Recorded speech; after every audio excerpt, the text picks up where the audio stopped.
សវណ្ណភូមិដ៏បវរដូនតាបានបន្សល់គេឈ្មោះល្អប្រាសាទសិលាឈរយ៉ាងខ្ពង់សន្លឹមផ្ដល់ក្តីសង្ឃឹមដល់កូនចៅខ្មែរគ្រប់ប្រាណគេអាករនេះកូនមិនបំភ្លេចឡើយកល្យានទូកន្លងហួសយូរយាររាប់ពាន់ឆ្នាំសិល្បៈរបាំនិងភ្លេងពិណពាទ្យទុនភ្លន់ស្អាតបាតឥតមានជាតិណាស្មើចម្លាក់រុងរវើគួរឲ្យសរសើរជាទីមោទនៈអង្គសរសើរជាតិជាប្រលឹងដែលស្ថិតនៅដាំងទឿនហៅឲ្យខ្មែរក្រុមប្រាណស្គាល់រឹងគល់អោ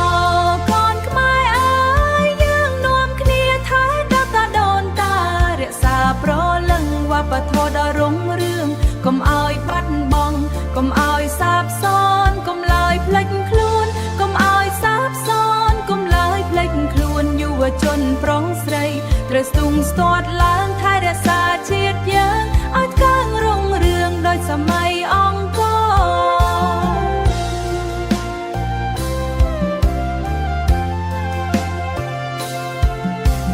សម្លៀកបំពាក់ទំនៀមទម្លាប់ប្រពៃណីទាំងចាំងប្រុងស្រីសូមកំបីបងភាសាជាតិបងភាសាជាតិឯងត្រូវនិយាយឲ្យត្រង់គង់វងតរៀងទៅតើបជាតិលូតលាស់ដល់រតនាផែនដីនិងដល់រែកនៅឈ្មោះកម្ពុជាត្រូវបីរន្ទឺពេញលោកា